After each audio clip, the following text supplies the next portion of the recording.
통일뉴스 원래 강좌가 이 앞에 군사적인 문제, 그 다음에 한반도 주변의 여러 정세적인 것과 관련된 사안들은 이미 앞서 강연이 있었기 때문에 오늘 저한테 주어진 내용은 크게 보면 그런 내용인 것 같습니다. 지금 현재 북한은 어떤 생각을 하고 있고 내부적으로 어떤 고민들을 하고 있고 그것을 어떤 식으로 풀어가려고 하고 있는지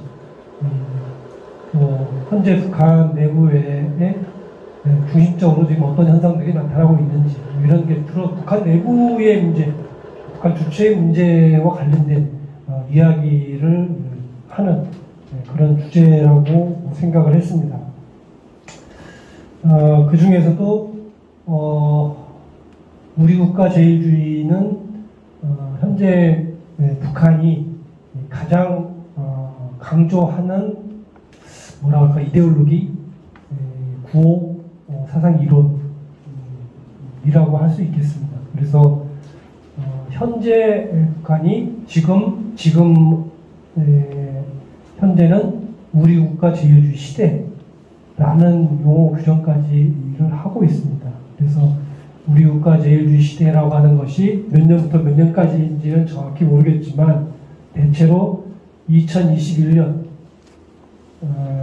우리 국가 제일주의 그러니까 제8차 대회 이후에 우리 국가 제일주의 시대에 본격적으로 진입을 했고 앞으로 15년 2035년까지 대체로 잠정적으로 우리 국가 제일주의 시대다라고 하는 생각을 하고 있는 것 같습니다.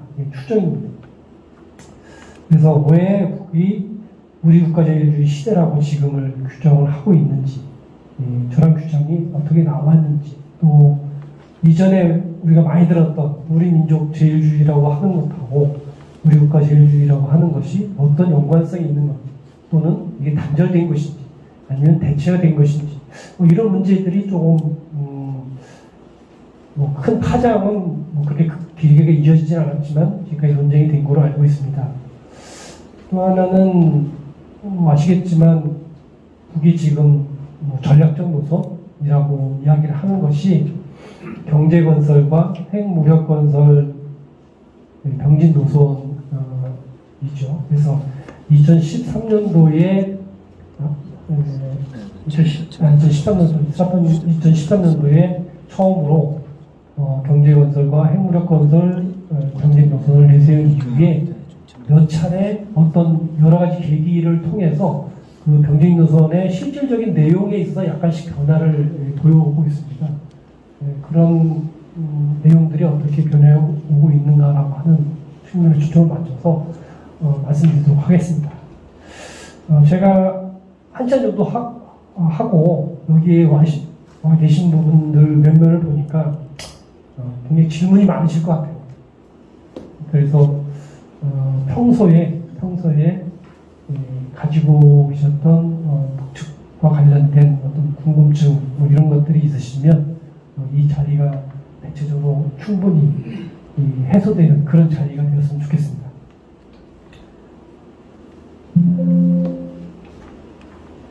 제가 오늘 말씀드릴 내용은 크게 세 가지입니다. 하나는 원 주제와 관련된 병진 노선, 그 다음에 우리 국가 제일주의, 그리고 선으로서 우리는 도대체 북에 대해서 얼마나 알고 있는가라고 하는 내용입니다. 1994년도에 김일성 주석이 사망한 이후에 북한 붕괴론이 한때 우리 학계, 북한을 연구하는 학계에 주류로 등장을 했습니다. 어떻게 보면 실질적으로 당시에 북쪽이 굉장히 최대적인 위기 상황이었고 또 남쪽은 상대적으로 굉장히 경제적으로나 정치적으로 상승기에 있던 그런 시기였기 때문에 그런 분석이 나올 수는 있었겠죠. 그런데 그런 분석이 기본적으로 북한 내부의 다양한 현상들을 종합적으로 분석하기보다는 어떻게 보면 상당히 좀 회피적이고 좀 붕괴했으면 좋겠다라고 하는 그런 어떤 선입견 이런 것들이 좀 되어 있던 분석이었다고 볼 수 있죠. 근데 지금 94년도니까 30년 정도 지났는데 북한 체제가 그때와 비교해 봤을 때 상당한 수준의 어떤 내구력, 체제 유지력을 갖추고 있고 앞으로의 어떤 발전 전망도 그때보다는 훨씬 좋은 조건에서 이루어질 것이라고 봅니다. 그런데 북을 보는 또는 북을 분석하는 우리 전문가들이나 우리 정부 당국자나 분들을 보면 사실은 아직도 북에 대해서 잘 모르는 그런 부분들이 굉장히 많다는 생각을 해봅니다. 물론 외국동에서 전문적으로 북한을 분석하고 정보를 취합해서 첩보들을 수집을 해서 그것을 정보로 만드는 부분에 있는 분들의 실력은 상당한 수준이라고 저는 생각합니다.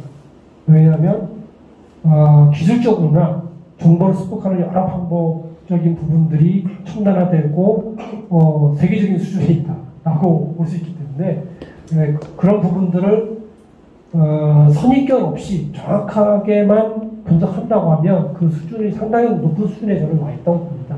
그러나 반면에 북을 연구하는 전문가들이나 일반적으로 우리가 뉴스나 이런 걸 통해서 접하는 북한 사회에 대한 이해도는 굉장히 낮다고 생각합니다. 특히 제가 대학에서 북한 관련 강좌를 하다 보면 이명박 정부 한 3년 차 정도 되니까 이제는 대학에서 강의하기가 대단히 어려워졌습니다. 학부형이. 이명박 정부 들어서 군에서 안보 교육이 강화되면서 사실은 20년, 30년 정도로 대북 인식이 후퇴를 했어요. 그러다 보니까 1, 2학년 때 군에 갔다가 복학을 해서 내 강의에 들어와서 내 강의를 듣는 학생들한테는 굉장한 혼돈, 또 자기가 배운 것과 너무나 다른 내용, 이런 부분들이 충돌이 돼서 나도 힘들고 수업을 듣는 학생들도 힘들고 그게 일정한 시간이 더 지나면 지날수록 굉장히 좀 어려운 측면입니다. 그래서 그런 학생들이 점점 늘어났어요.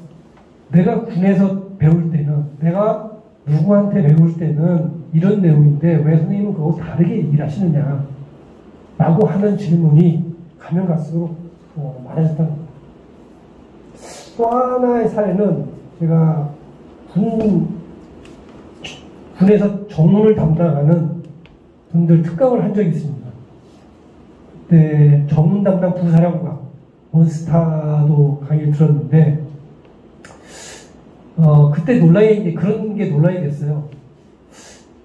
일제시기를 강의를 하면서 북의 최고 지도자였던 김일성 주석이 일제시기에 만주에서 동북한국연구원에서 활동했던 그 김일성이 북의 최고 지도자인 김일성과 동일한 사람이냐 라는 게 논쟁이 됐습니다. 그래서 제가 그때 이렇게 질문을 다시 드렸어요.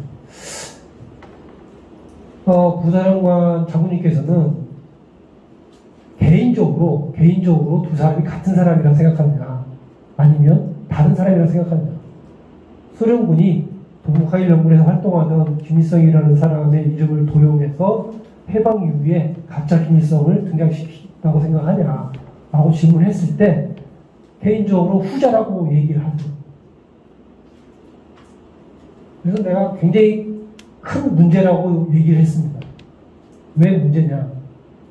사실을 사실로 진실적인 내용을 정확히 안 상태에서 그것이 남북관계 특수성 때문에 군에 온 장병들한테 그런 방식으로 좀 윤색을 해서 가르친다는 것도 문제인데 어쨌든 그렇다면 그건 어느 정도 이해가 간다. 그런데 그것을 가리키는 사람 담당자들이 기본적으로 사실이 아닌 거짓된 내용을 가지고 그것을 확신 신념화해서 가르친다라고 하는 것이 굉장히 큰 문제라는 거죠. 그런데 이게 단순히 그것의 문제뿐만 아니라 우리나라에 지금 여론조사를 해보면 북의 김일성이 가짜 김일성이다 라고 대답하는 비중이 40%를 넘을 거라고 생각합니다. 아닌 것 같죠? 그렇게 나올 거라고 봅니다. 90년대 초반에 실제로 조사를 해본 적이 있습니다. MBC에서. 그때 대체로 36%에서 38% 정도 나왔습니다. 그때부터 지금 30년 이상 지났지만 우리의 대북 인식이나 어떤 사실관계를 정리하는 이런 부분들이 과연 얼만큼 발전해 왔는가. 저는 거의 비슷하다고 생각합니다. 지금까지 거의 진전이 거의 안 됐다라고 하는 거죠. 특히 보수층에서는 거의 그런 것 같아요. 과거에도 그런 사실을 알고 있었던 분들은 그 이후에 그런 부분들이 여러 자료라든지 이런 걸 통해서 확실한 사실이구나라고 하는 검증이랄까? 이렇게 되는 과정을 겪었지, 실제로 우리 사회에 두 시각이 있다고 보면은, 한 시각에서는 그러한 거짓을 아직까지도 사실로 믿고 있다라고 하는 거죠. 왜 우리의 예측은 빈번히 빗나가는가라고 하는 저런 문제 질문은 사실은 이런 보수층한테 던지는 질문이 아닙니다. 제 개인적으로. 우리 한국 사회에서 북한을 조금 그래도 이해하려고 하는, 북한 사회의 객관적인 실체에 접근하려고 하는 분들, 진보적인 시각의 걸 보는 분들도 어떻게 보면 상당한 편향이 있다라고 하는 거예요.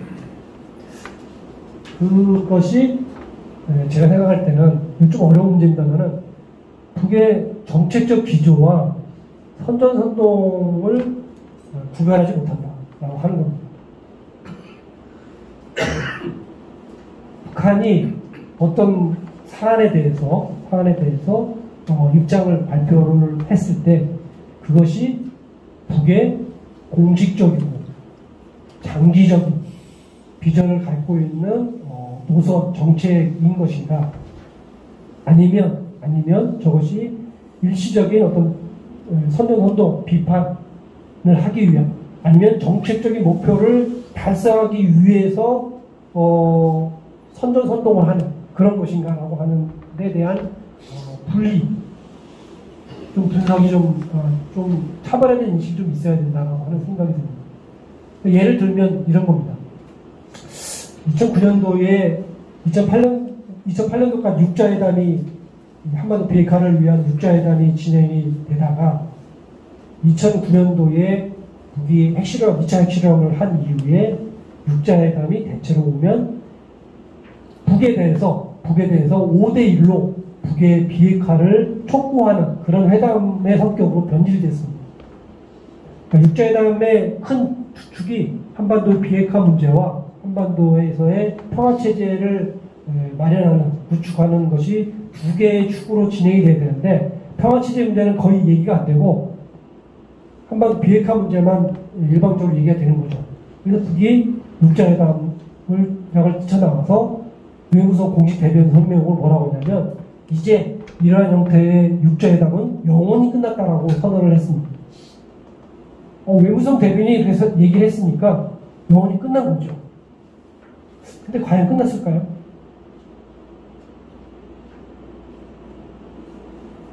북이 그렇게 선언을 하니까 남쪽에 있는 모모한 전문가 분들이 그런 얘기를 합니다. 이제 육자회담은 완전히 붕괴된 것이고 끝났다. 북한은 육자회담에 다시는 나오지 않을 것이다. 라고 이야기를 합니다. 근데 정작 북측의 사람들은 뭐라고 얘기하냐면, 국제정치에서 영원한 것은 없다. 육자회담에서 한반도 비핵화 문제만 자꾸 얘기가 되고, 그것과 동시에 진행되는 한반도 평화체제 문제가 논의가 안 되기 때문에 우리가 이러한 형태의 육자회담은 영원히 끝났다고 얘기하는 것이지, 그 두 개가 9.19 공동성명에서 이야기한 것처럼 동시에 진행이 된다면 그러한 육자회담을 우리가 안 할 이유가 없다라고 이야기를 하는 것이죠. 그러면 육자회담은 영원히 끝났다라고 얘기하는 것은 그게 정책적인 기조라기보다는 육자회담의 성격 5대1의 구도를 최소한 3대3의 구도 또는 4대2 구도로 바꾸려고 하는 또는 실종된 평화체제 논의를 다시 복원하려고 하는 그런 차원의 어떤 정책적인 선전에 그런 초점을 맞추는 그런 성명이라고 볼 수 있죠. 어떻게 보면 압박 수단으로서 이것을 구별해 보는 게 좀 굉장히 좀 중요하다고 생각합니다. 지난 강의에 문정인 선생님 강의를 들으셨던 분이 있으시면 기억하시겠지만 2012년도에 외무성 간부들이 미국에 가서 그런 얘기를 합니다. 우리는 지금은 당장이라도 우리 공화국과 미국이 동맹을 맺을 수 있다. 북미관계 정상화가 된다면 우리가 할 수 있는 부분에 많은 부분을 할 수 있다. 이런 얘기들을 당시에 외무성 차관, 국장이 공식적으로 얘기를 한다는 겁니다. 그런데 그게 선전 매체, 그러니까 정식 매체가 아닌 인터넷 매체 또는 대외 선전 매체에서 뭐라고 하냐면 미군 나가라고 하고 남쪽에 대해서 민족 공존의 차원에서 반미 자주의 차원에서 주한미군 쳐서 주장해야 된다고 이야기합니다. 이걸 어떻게 볼 것인가 라고 하는 것에 대해서 우리가 좀 고민을 해봐야 됩니다. 윌리엄 페리라고 김대중 정부 시절에 배북정책 조정관을 했던 유명한 페리 프로세스를 입안을 했고 그거에 기초해서 사실은 6.15 공동선언이나 그 이후에 남북관계, 북미관계의 진전을 가져온 기본 문서라고 볼 수 있습니다. 근데 윌리엄 페리가 93년도에 클린턴 정부 때는 미 국방부 장관이었습니다. 그때 93년도, 94년도에 미국 내에서 북의 핵시설을 폭격하자는 폭격론이 아주 주를 이루었습니다. 제한적 폭격, 서지컬 스트라이크라고 해가지고 외과수식처럼 영변의 핵시설만 정확하게 폭격을 해서 그거만 도려내자라고 하는 그런 폭격론이죠. 그때 국방부 장관을 했던 분입니다. 근데 이분이 클린턴 때 대북정책 조정관, 그러니까 우리 김대중 정부 때 대북정책 조정관이 돼서 북쪽 사람들을 지속적으로 만난 이후에 하는 얘기가 저런 거예요. 북쪽의 이야기들을 일단 듣는 게 우선이라고 하는 부분을 얘기를 하는 거예요.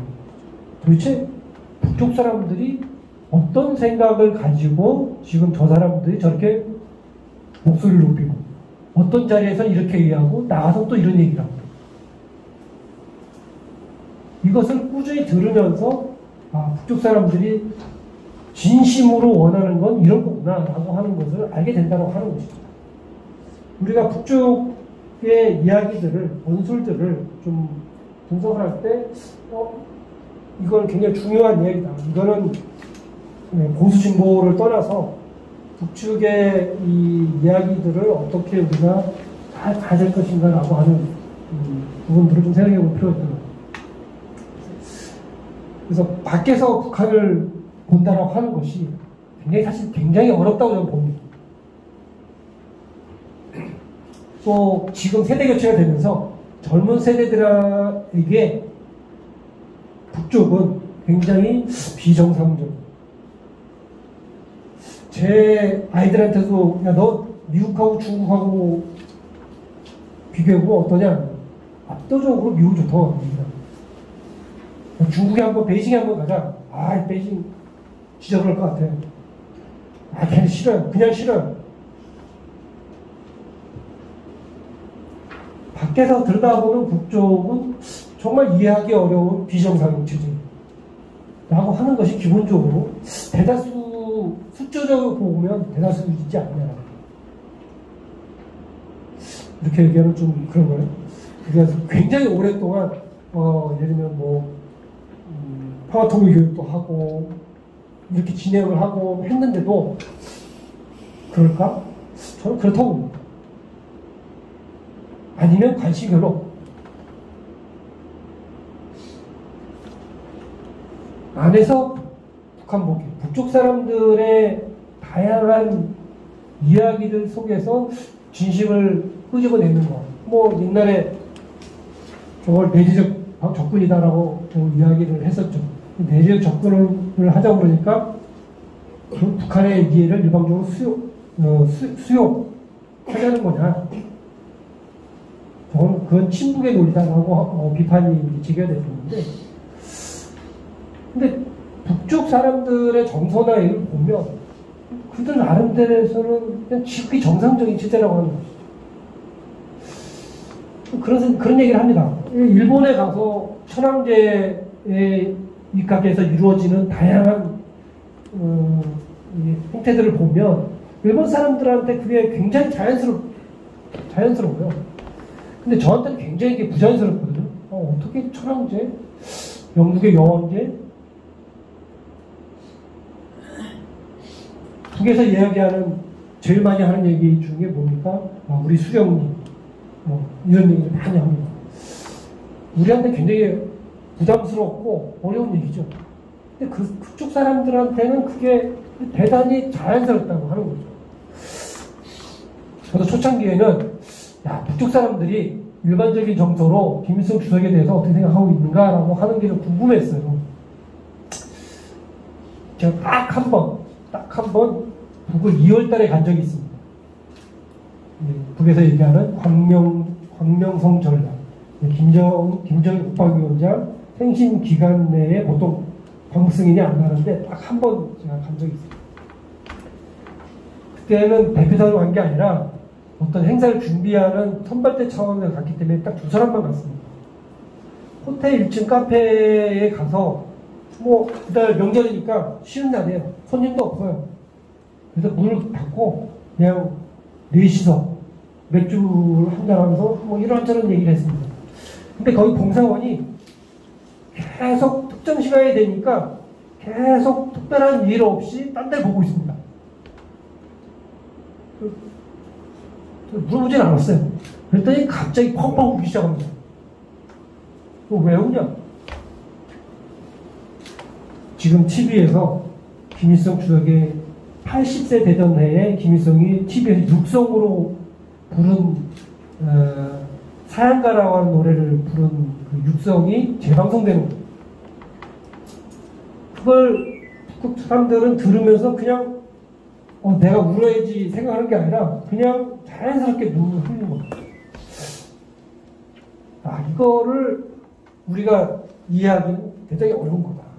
이거는 대단히 그들의 살아야 되는 과정, 역사적인 경험, 이런 것들이 축적된 결과로서 그게 된다라고 하는 그런 이해가 좀 필요한 게 아닌가 생각이 듭니다. 그러니까 결국 좀 우리하고는 확실히 다르다. 근데 그 다르다라고 하는 것이 벌써 75년 넘게 왔다라고 하는 그런 기본 전제 하에서 북한의 정치적 기조나 그들이 왜 이렇게 어떤 때는 자기 진심을 얘기하고 어떤 때는 그 진심을 관철하기 위한 선전을 하는지 이런 것들을 좀 객관적으로 봐야겠다라고 하는 생각입니다. 그거 관련해서 북한에는 그냥 당의 지시만 있지 북한은 논쟁이라는 게 없다라는 이야기를 하는 분들이 있어요.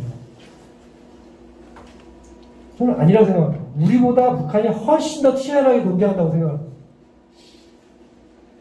그게 좀 다르죠. 우리 같은 경우 여러분도 공청회라든지 많은 토론회 이제 가보셨지 않습니까? 우리나라 토론회는 어떻습니까? 가면은 서로 다른 이야기를 쭉 하고 오늘 A 교수님, B 교수님 다 좋은 말씀 잘 들었습니다. 그런 부분들이 여러 차이점도 있지만 공통적인 차이점이 많이 발견됐는데 앞으로 그런 분들을 잘 조화시키는 방향에서 수렴하는 방향에서 얘기를 인식을 하든가 아니면 정책을 만드는 이런 정도로 끝납니다. 그런데 북한에서는 토론회가 조직이 되면 본론이 나요. 작정적으로 나. 그리고 그 잠정인 결론에 대해서 책임지는 사람이 반드시 있습니다.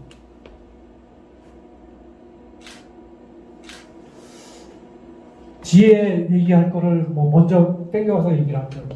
2019년도 하노이 회담,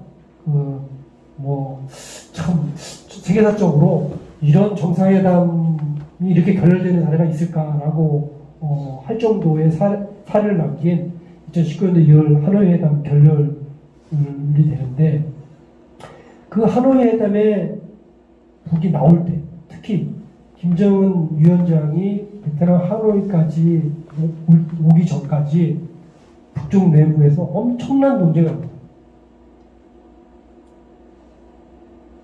자, 북쪽 내부에 광고한 사람들, 이른바 북한의 2세대들, 할아버지, 우리로 치면 거의 태극기 수준, 부대 수준의 인식을 가지고 계신 북의 2세대들이, 야, 미제를 어떻게 믿냐?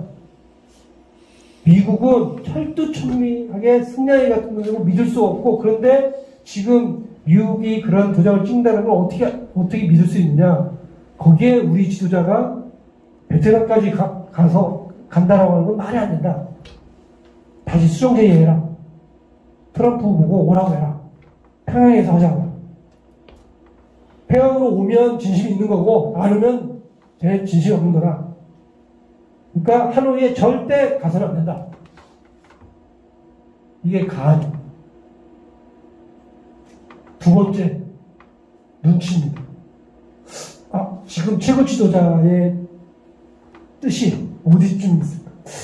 북한이 미국을 믿기는 어려운데, 아직 이게 다 확실하진 않은데, 그래도 지도자가 지금 뜻이 있는 것 같으니까 적당한 선에서 해봅시다. 이게 당시에 외교부의 외무상의 입장이에요. 이용호 외무상의 입장이죠. 지금 첫 번째 거는 지금 외무상을 하는 최선희 당시 부상의 입장입니다. 세 번째는 지도자가 결심을 했으니까 이 방향으로 갈 수 있도록 최대한 가야 된다. 그런데 보통 이런 걸 할 때 누가 실무담당을 해야 되겠습니까? 외무부에서 해야겠죠. 근데 북쪽 외교부가 반대파들이 많아요. 그래서 실질적으로 북미 협상은 누가 했습니까? 통일전선부. 우리 지금 통일부 업무를 맡고 있는 통일전선부의 김영철 비서, 통일전선부의 실장들이 주요하게 미국에 가서 협상을 하고 했습니다. 그런데 그 사람들은 미국에 처음 가는 사람들이에요. 미국 비자를 처음 받아보고 미국 사람들하고 얘기해본 경험이 없는 사람들이에요. 물론 김영철 비서 같은 경우에는 판문점에서 군사정전위 할 때 미국 군인들하고 이야기를 한 적은 협상한 적이 있지만 외교를 해본 적이 없어요.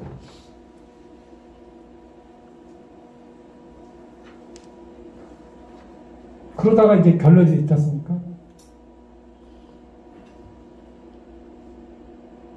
그 이후 얘기는 이따 말씀을 드리고, 이 앞에 그 논쟁하는 과정이라고 하는 것은 북쪽에서 자기의 직책, 자기의 정치적인 생명을 걸고 하는 경우가 많다는 거예요. 요즘 우리 북한 연구하는 학계에 가장 중요한 화두 중에 하나가 사실 북한의 시장 문제입니다. 북한의 시장 경제가 확대되고 있는가?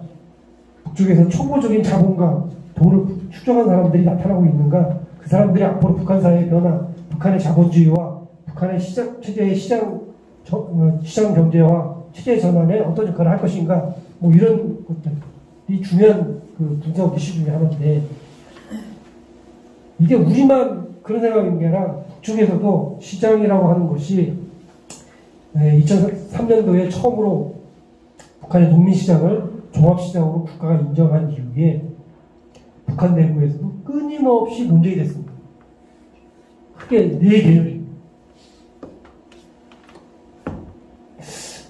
북쪽 사람들이 자본주의에 대해서 막 비판적으로 하고 자본주의 경제에 대해서 막 글들을 보면 굉장히 어떤 보면 직설적으로 비판을 해놨습니다. 그런데 제가 보기에는 그 비판들의 상당 부분은 그냥 막스 레닌주의에서 자본주의를 비판하는, 아니면 레닌의 제국주의론에서 자본주의의 어떤 행태나 이런 것을 비판하는 부분 구조를 갖다가 그냥 자본주의란 이런 것이다 라고 하는 경우가 많다고 해요. 실제로 북쪽 사람들이 자본주의를 잘 모릅니다. 그래서 시장을 인정해준, 종합시장을 하면서 북쪽 내부에서, 시장? 이거 그냥 시장 경제가 같은 말이에요. 심지어는 그래서 남북 경협 추진해야 할 때 북측의 반장한테, 북쪽에서 시장이 이제 많이 늘어나고 있다고 하는데 어떻게 생각하십니까? 시장 경제입니다. 시장하고 시장 경제는 엄청난 이론적으로 차이가 있거든요. 그런 것부터 시작을 해서. 또, 북쪽에 있는 보수파들은 시장이라고 하는 것은 기본적으로 자본주의가 들어올 위험성을 내포하고 있는 것이다. 그렇기 때문에 지금 현실적으로 시장을 인정하고 있지만 빠르면 빠를수록 좋은데 시장을 폐쇄해. 그리고 과거로 돌아가야 된다. 라고 주장하는 사람들. 그래서 2009년도에 무엇을 합니까? 북한이 갑자기 화폐개혁을 단행을 하죠. 화폐개혁 실패했습니다. 실패한 책임을 지고 총살당하잖아요. 물론 화폐개혁의 정책의 실패 때문에 총살당한 건 아닙니다. 다른 이유 때문에 총살당하는데 어쨌든 그것에 책임을 지게 되죠.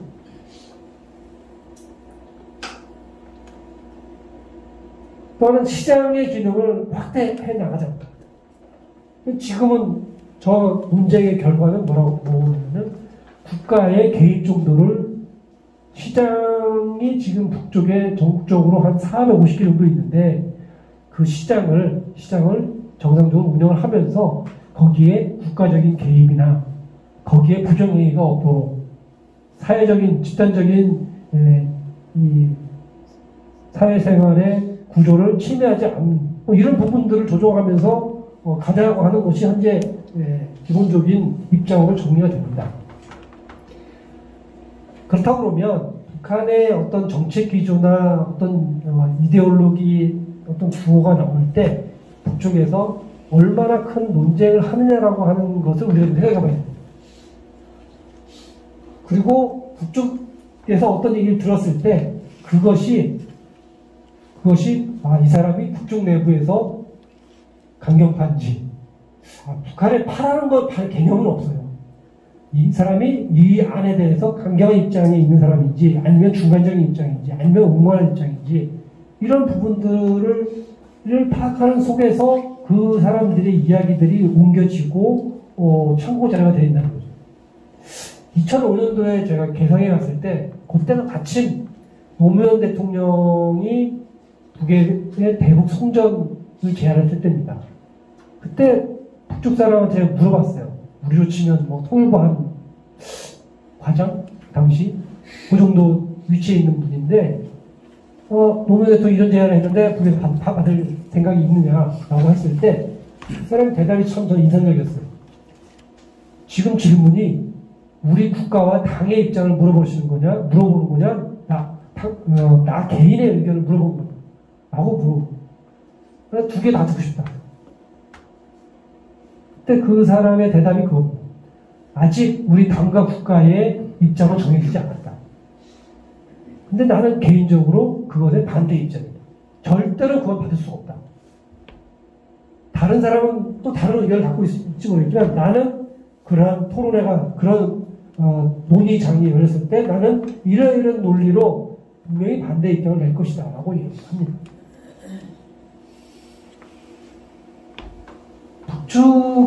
북쪽에서 지금 이제 앞으로 얘기하게 되는 병진 노선이나 우리 국가 제일주의 같은 이런 시대를 규정한 어떤 전략적인 노선 이런 게 나올 때는 북측 내부에 저러한 굉장히 큰 또는 여러 차례의 논쟁이 이루어진다고 합니다.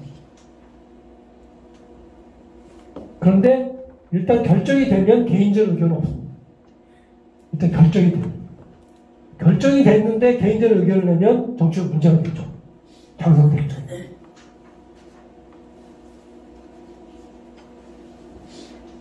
북측의 역사적으로 쭉 보면 당에서 결정된 문제를 가지고 그것을 다르게 해석을 해서 문제가 되는 정치인들이 굉장히 많습니다.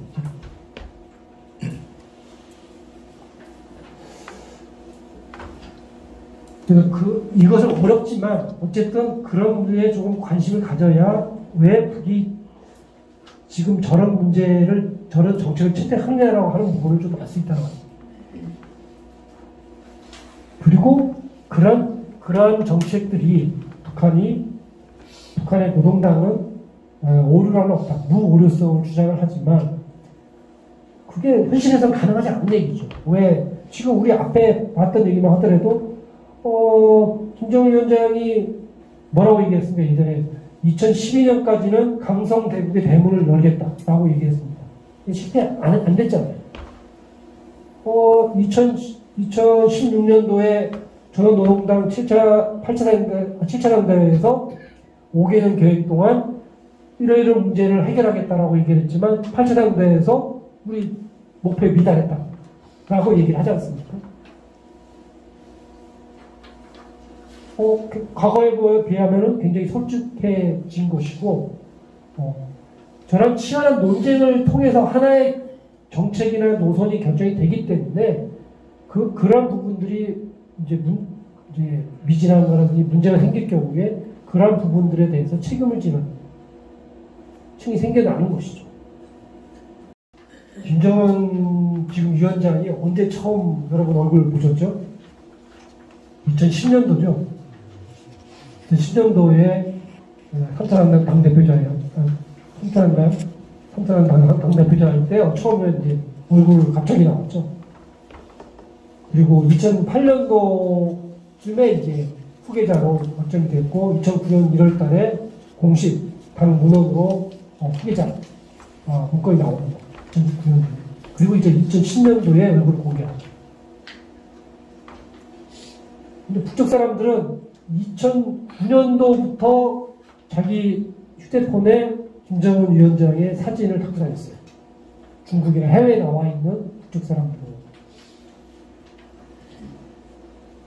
2009년도 1월달에 당에서 이제 후계자가 김정은 동지다 라고 결정 문서가 내려간 이후에 북쪽에서는 무엇을 하냐면 앞으로 후계자가 어떤 시스템을 새로운 시스템을 만들어서 북한 체제를 이끌어갈 것인가라고 하는 우리를 치면 인수위원회 같은 조직이 만들어집니다. 그래서 중국에서는 백인위원회, 300인위원회 여러 이름으로 루머처럼 돌아다녔는데 북의 핵심적인 엘리트 각 분야에 우리 인수위에 들어온 것처럼 들어와서 정책적인 검토를 하게 됩니다. 그게 2010년 이제 김정은 위원장이 후계자로 등장을 하면서 하나 둘씩 이제 지금 나오고 있는 것이죠. 물론 정세에 따른 변화가 되긴 합니다. 이 경제 정진 노선 같은 경우도 정식으로 취임한 지 1년 정도 되는 때 전략적인 노선으로 채택이 됩니다. 근데 병진 노선이라고 하는 것은 사실 저 자체로 보면 저희 의미가 있나요?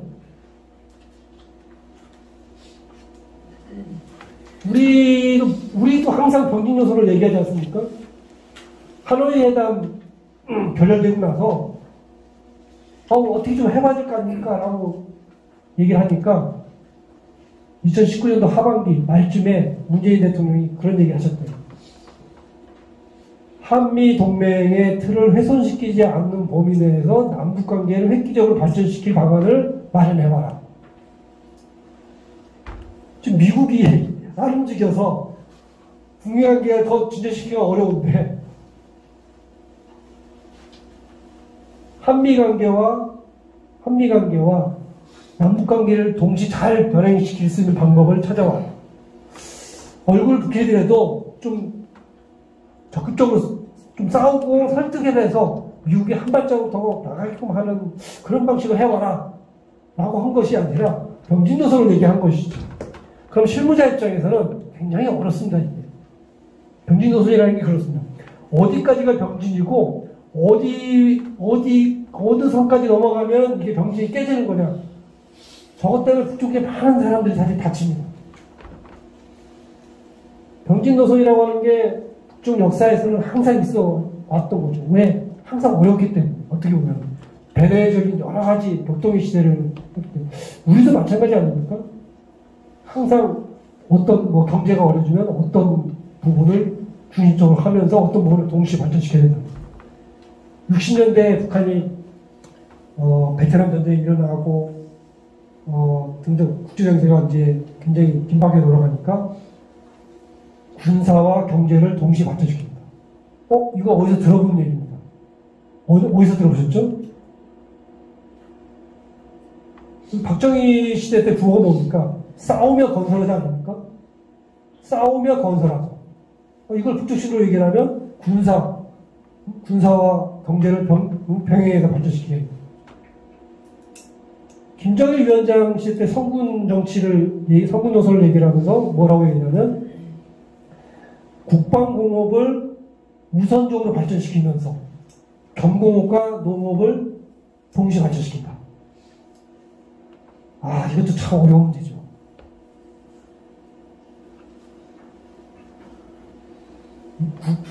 90년도에 남북 기본합의서 한참 협의를 할 때 그때 북의 부총리가 남쪽을 방문합니다. 그리고 북을 돌아갑니다. 돌아가서 뭐라고 얘기하냐면 지금 국방 쪽으로 들어가는 물자 예산의 약간을 일부를 경공업 쪽으로 돌리자 라고 얘기합니다. 왜? 국방국을 우선적으로 발전시켜야 되는 시기이긴 하지만 지금 경공업 사정이 워낙 안 좋으니까 인민생활이 너무 안 좋으니까 그쪽으로 지금 좀 긴급한 몇 개 자재를 좀 돌려서 쓰자라고 한 겁니다. 경제부총리 입장에서 그런 얘기 할 수가 있죠. 그럴 때 대뜸 당시에 원로들이 뭐라고 하냐면 저 김동지가 서울에 갔다 오더니 완전히 자본주의 똥물이 들어왔다. 지금이 어떤 시대에 어떤 긴급한 상황인데 국방비를 깎자는 얘기를 하냐.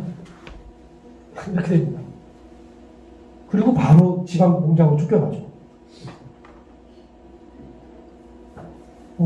특히 그 부총리는 김일성이 인척이었는데도 불구하고 병진노라는 게 굉장히 그래서 어렵습니다. 근데 제가 보기에는 그렇게 특별한 노선 아닙니다. 저 명칭만 보면 북이 지금 저한 상황 속에서 국방도 강화를 해야 되고 경제도 가야 되고 두 가지를 같이 가야 된다라고 하는 거예요. 근데 두 가지를 가면 두 가지를 다 할 수 있는 예산과 그런 인력과 그런 방향이 있다면 얼마나 좋겠습니까? 그럼 대성공이죠. 그런데 물자는 한정되어 있고 예산은 한정이 되어 있고 동원할 수 있는 사람도 한정이 되어 있는 속에서 어느 부분에 주력할 것인가. 이게 항상 그리고 어디까지가 균형이고 병진이냐라고 하는 것이 내부적으로 계속 문제될 수밖에 없습니다. 왜? 이게 자신이 책임지는 문제와 관련되기 때문입니다. 북에서는 뭐라고 얘기합니까? 2013년도에 채택한 병진 노선은 장기적이고 항구적이고 항상 틀어지고 가야 될 노선이고 지금의 국내의 정세를 과학적으로 심오하게 분석한 탁월한 결정이다 라고 얘기합니다.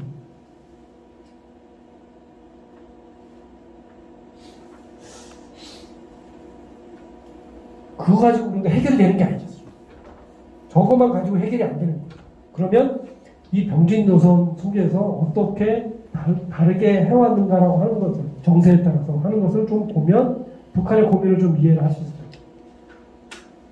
병진 노선을 고육지책이라고 제가 표현한 것은 혹시 저 단어가 마음에 안 들으실 수도 있는데 북측의 입장에서 굉장히 지금이 좋은 조건이라면 자 뒤에서 얘기하겠지만 자 이제 다 문제 해결됐다.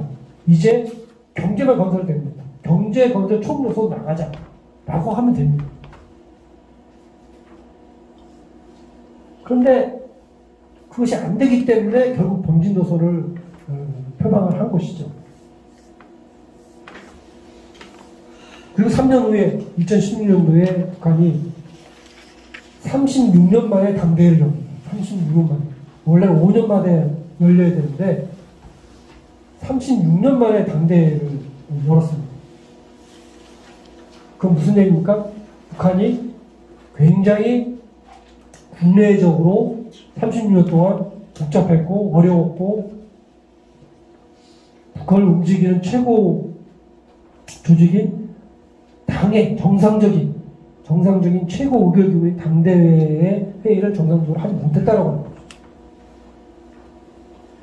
그런데 어쨌든 36년 만에 당대회를 열었다고 하는 것은 북한 사회에서 이제 당과 국가의 시스템이 새로 정비하고 정상적으로 이제 운영이 된다라고 하는 것을 보여주는 것이고,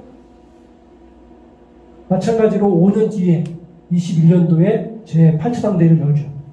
정상적으로 된 겁니다. 그리고 당의 여러 회의들, 정치국 상무위원회, 정치위원회, 또 정치국 확대회의 이런 것들을 정기적으로 분기마다 전원회의 등을 열고서 그걸 공개를 하고 있습니다. 완전한 당의 정상화죠. 자, 이 덤빈론에 입각해서 북한이 36년 만에 이제 우리가 이런 식으로 사회주의 발전 단계를 거쳐서 사회를 발전시켜야 된다. 그리고 그걸 하기 위해서는 정치사상강국, 군사강국, 경제강국을 건설해야 된다. 과거에 김정일 위원장 시절에도 이렇게 얘기했습니다. 자, 사회주의 강성대국을 건설하기 위해서는 우리가 이미 정치사상, 군사강국은 달성했기 때문에 이제 경제강국만 달성하면 된다 라고 얘기를 했습니다.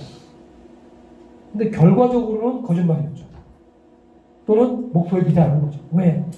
지금 그로부터 한참의 시간이 지난 10년 이상이 지난 2016년도에 북한은 또 정치사상 강국을 건설해야 된다, 군사강국 건설해야 된다, 경제강국 건설해야 된다 하는 얘기를 또 하고 있습니다. 물론 내용이 좀 다른 부분이 있죠. 정치사상적인 부분에서의 수준, 군사 건설 부분에서의 수준, 핵 능력이라든지 미사일 능력 이런 부분들이 달라진 건 확실합니다. 그러나 어쨌든 과제들은 과거의 기본 노선을 확인하는 속에서 과학기술, 문명 강국을 건설한다라고 하는 하나를 더 범주를 넣어서 2016년도에 당대의 기본적인 구상을 했습니다. 그리고 사회주의 강성대국이라고 하는 용어를 폐기하고 사회주의 강국이라고 하는 게 기본적인 중정기 목표고, 최종적으로 온사회 김일성 김정일화를 완성하는 것이다. 김일성 김정일주의화를 온 사회에 관철하는 것, 그것이 곧 공산주의 사회다 라고 얘기하죠. 보통은 막스 레닌주의에서는 주로 경제적인 측면에 초점을 맞춰서 사회주의 공산주의 얘기를 하고 있는데, 북쪽은 자주성이라는 개념으로 사회주의 공산주의를 얘기하는 쪽으로 좀 변화가 됐습니다.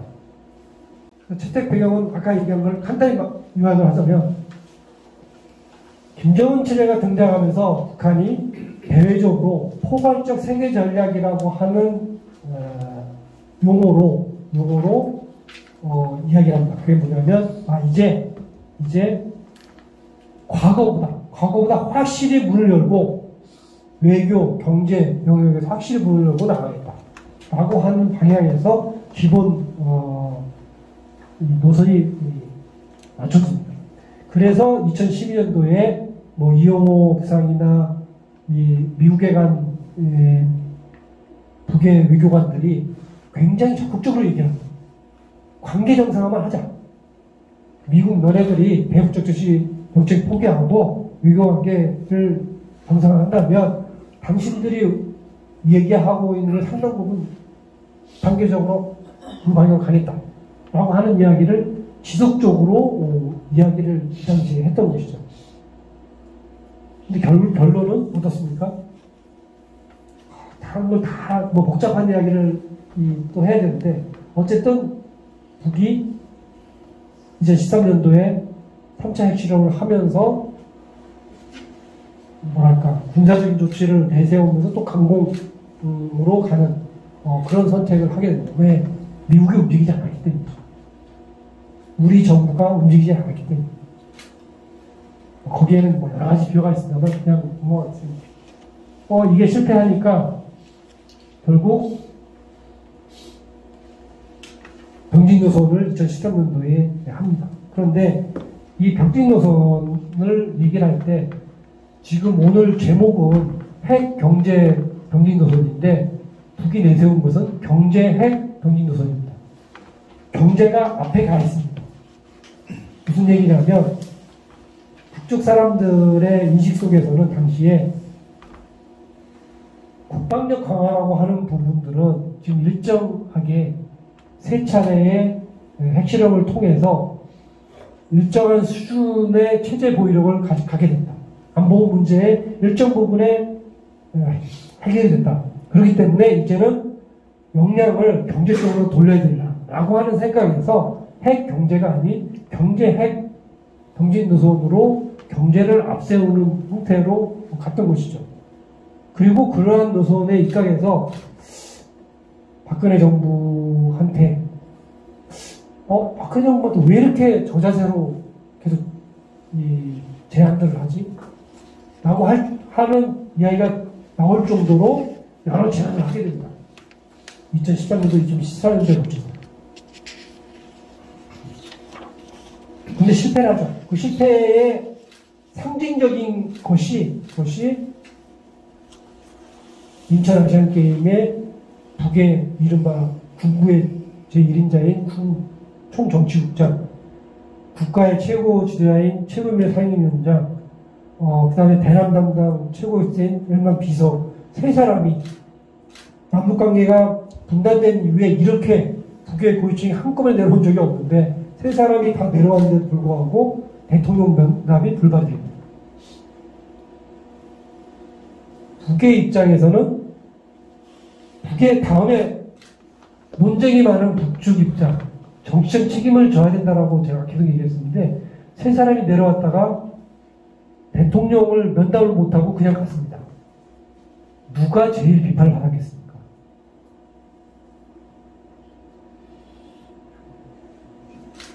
그 얼마 후에 김영건 대남당 비서가 죽지 않습니까? 얼마나 신적 부담이 컸습니까?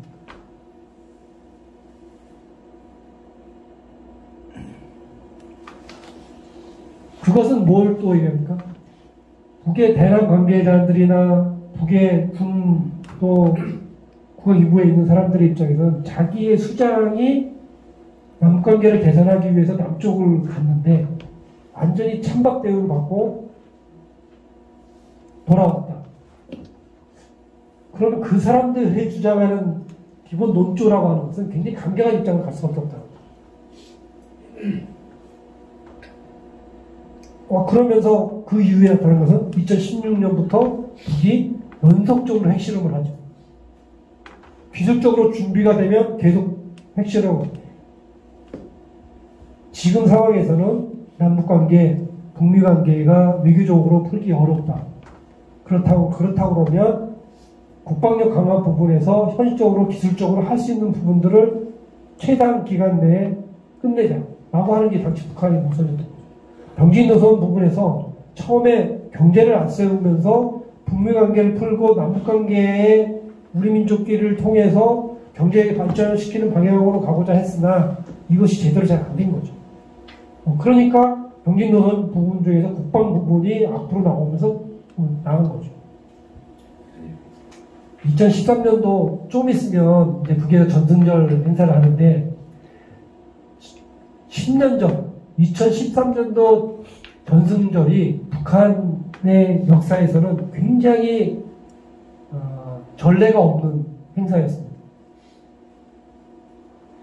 몇 가지 측면에서 그런데 첫째는 전승절에 우리를 지금 6.25 행사다라고 했을 때 메인 행사에만 사실 대통령이 갑니다. 북쪽도 전통적으로 그래왔습니다.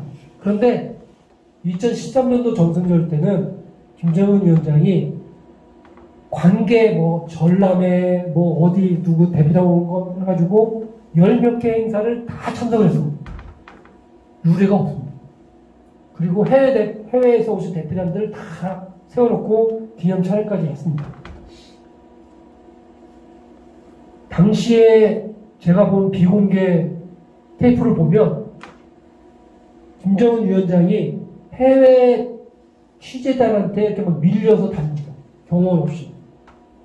북한 역사는 그 전무후무한 얘기예요.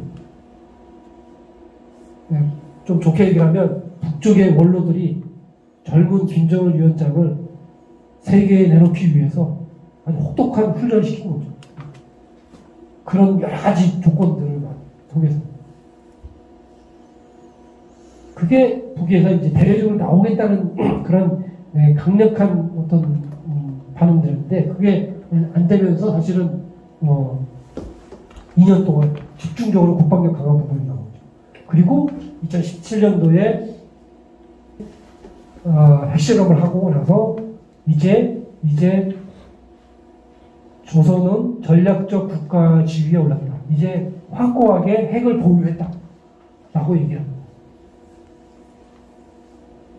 그리고 이러한 전략적 지위에 오른 그런 그런 위치에서 새로운 사회주의 건설을 해야 되고 그러한 시기가 곧 우리 국가 제일주의 시대다라고 규정을 합니다. 그래서 북한의 전략적 국가론이라고 하는 것은 북의 핵 보유국을 공식화한 것이고 그 핵 보유국의 위치에서 대외적인 관계, 대내적인 사회주의 건설, 대남 관계를 풀어나가는 그러한 시대가 우리 국가 제일주의 시대라고 북한이 규정을 하고 있는 거죠. 그리고 바로 이제 경제 건설 우선을 내세우면서 남북관계 개선하고 북미 관계에 이제 저희가 잘 아는 2018년도와 2019년도에 걸친 대화 국면으로 나오게 됩니다. 이걸 북한 내부적으로 얘기를 해보면 북한 내부에서 반대하던 흐름들을 자 이제 국방력이 일정 수준에 올라있다. 이제 우리는 핵 보유국이다. 이제는 우리가 일방적으로 선제 공격을 당할 위험성은 없어졌다. 이런 지위를 가지고 이제 경제 건설을 나가야 되는 거 아니냐. 경제 건설을 하기 위해서는 뭘 해야 되냐. 대외 환경을 개선해야 된다. 경제를 위해서는 평화가 필요하다. 평화를 구걸하는 것은 아니지만 구걸하지 않는 힘을 이제 보유를 했으니 경제 건설로 나가야 된다. 라고 하는 논리로 내부를 설득 작업을 했던 것이죠. 그걸 가지고 나온 것이죠. 2018년도에 북측 대표단 오고 뭐 이런 걸 보면 어떤 화면에 비친 어떤 북측 대표단의 얼굴을 보면 불만에 가득 찬 얼굴이라고 생각합니다. 자기는 개인적으로 마음에 안 드는 거예요. 이게 서울에 지금 오는 게. 그런데 당으로는 결정이 된 거죠. 경제 우선과 지금은 남북대화로 간다. 북측에서도 그만큼 보수적인 우리 태극기 부대 정도 되려나? 일단 광고한 그 흐름이 굉장히 많이 있습니다. 2000년도에 처음 남북정상회담 할 때도 김정은 위원장이 농담처럼 그런 얘기 하지 않습니까? 공항에 나온 것을 이야기를 하면서 여기 공항에 오기까지 내가 새 총으로 빨간불을 다 쏘면서 왔다. 김정은 위원장 앞에 길을 막는 그 빨간불이 뭐겠습니까? 아니 되옵니다.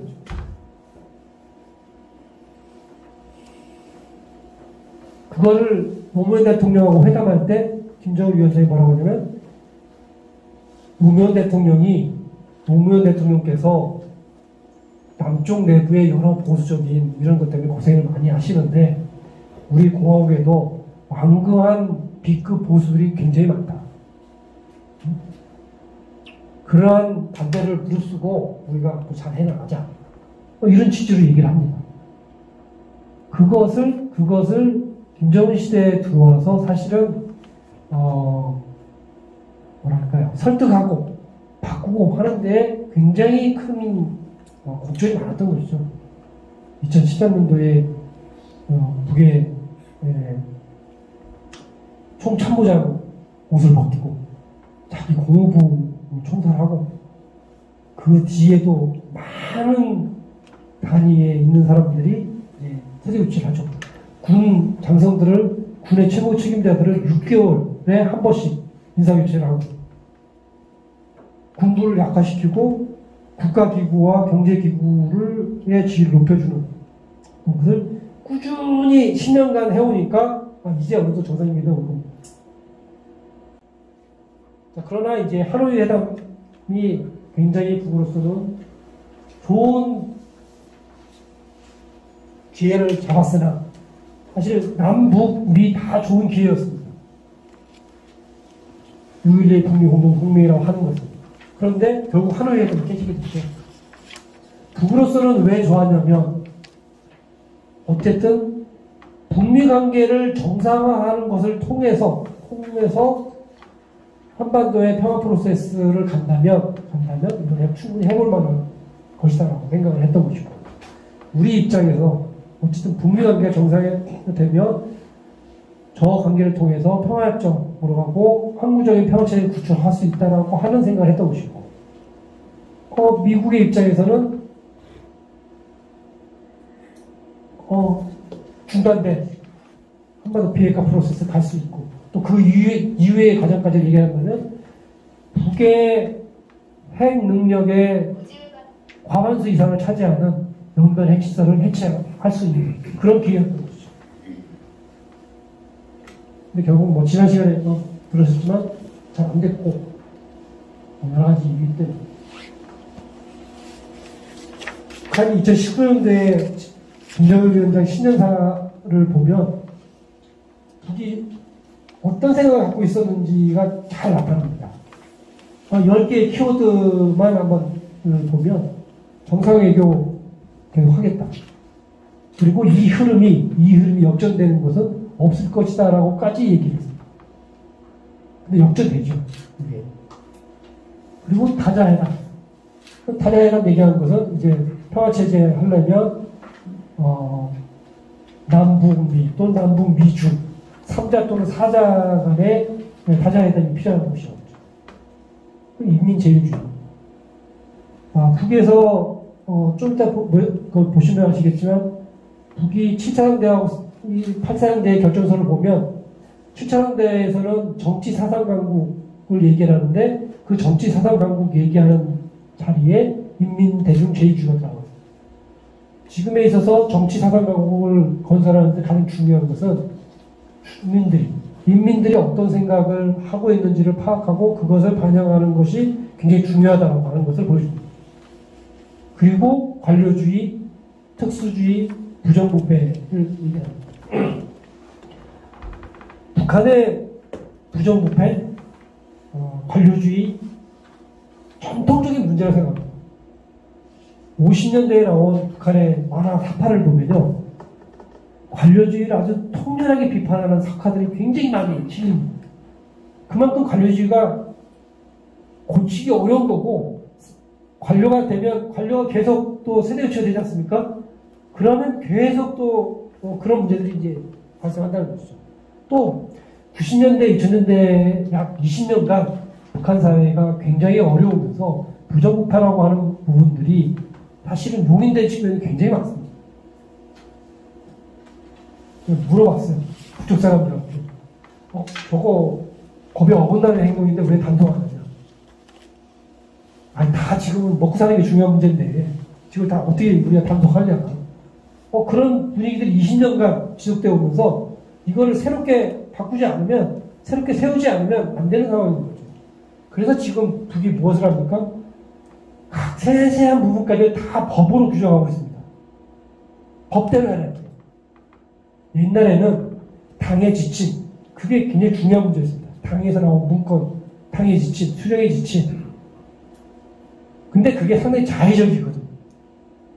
그런 부분을 없애고 이제 명확한 법 규정으로 규정을 하고 그것에 따라 하고, 그것이 지켜지지 않는 부분에 대해서는 규율 감독을 하고 검찰이 검사권을 행사를 하고 하는 형식으로 지금 이제 가려고 하는 거죠.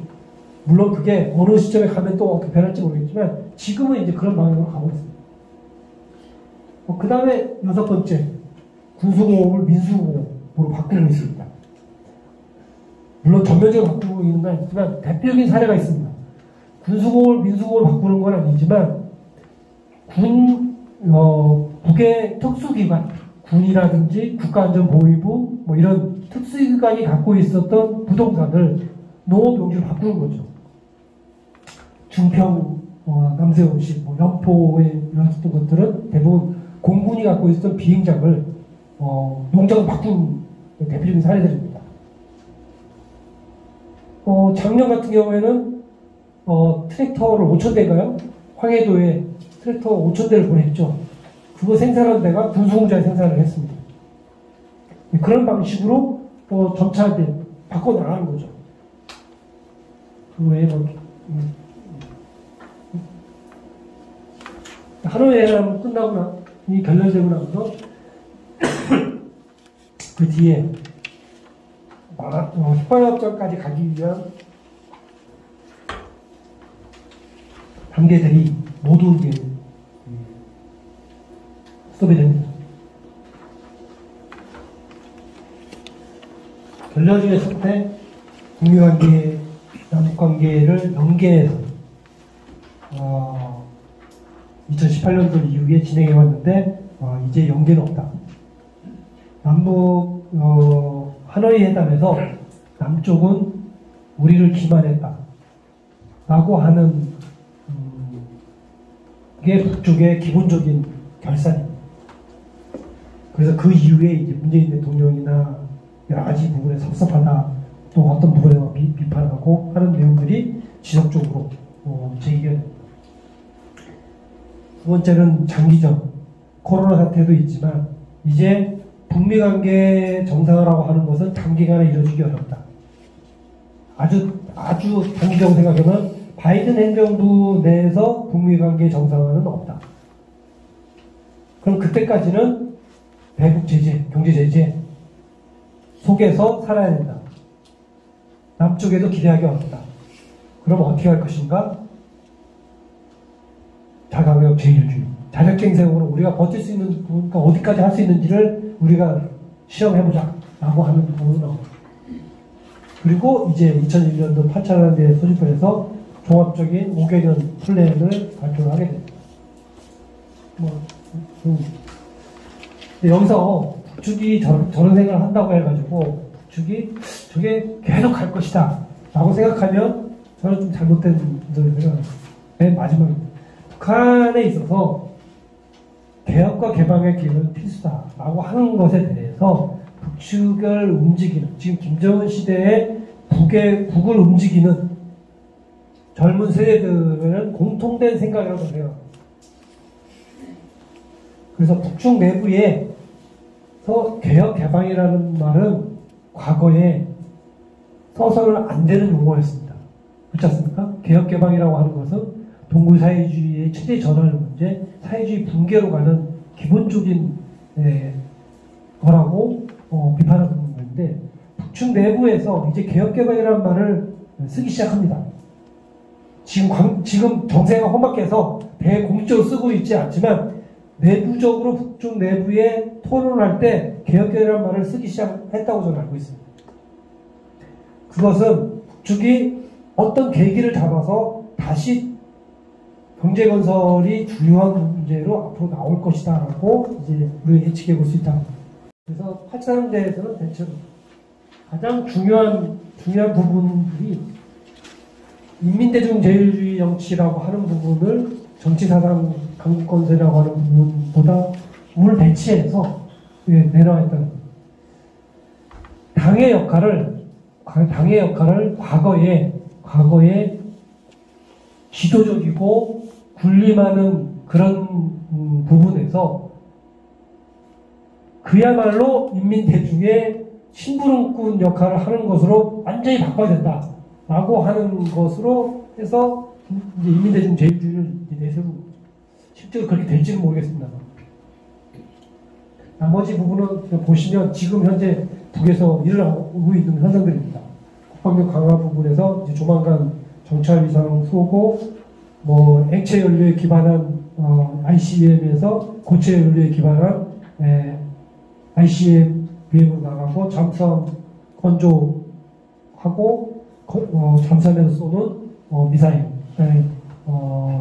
탐지가 어려운 수령 미사일 개발 등등 8.3대에서 얘기한 것들이 우리가 예상하는 것보다는 훨씬 빠르게 지금 진행이 되고 있습니다. 아마도 이것은 북미 관계와 남북 관계가 정지되어 있기 때문에 경제와 국방 부분에서 그 국방을 앞세울 수밖에 없는 그런 환경이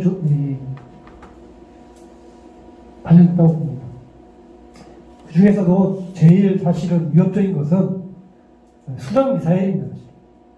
지금 북에서 개발하고 지금 몇 차례 시험한 순항 미사일이 사실은 군사적인 부분에서는 제일 위협적인 부분이라고 생각합니다. 왜냐하면 탐지하기가 어렵기 때문에.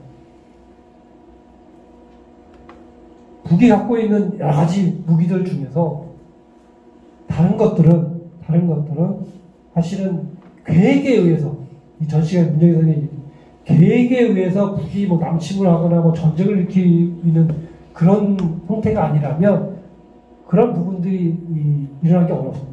근데 순항미사일은 근데 이것은 제한적인 어떤 부분을 은밀히 타격할 수 있는 그런 무기이기 때문에 사실은 남도 그렇고 북도 그렇고 사실 순항미사일이 가장 위협적인 무기체계라고 볼 수 있습니다. 대남 대외 관계에서는 가장 달라진 것은 이제는 북에서 핵 보유국의 지위에서 모든 걸 하겠다라고 하는 것입니다. 이것이 우리 국가 제일주의의 기본적인 북이 내세우고 있는 함의라고 볼 수 있겠습니다. 그래서 이걸 네 가지 측면에서 우리 국가 제일주의를 본다면 지금 북한은 이제 김정일주의라고 하는 것이 지금 만들어지고 있습니다.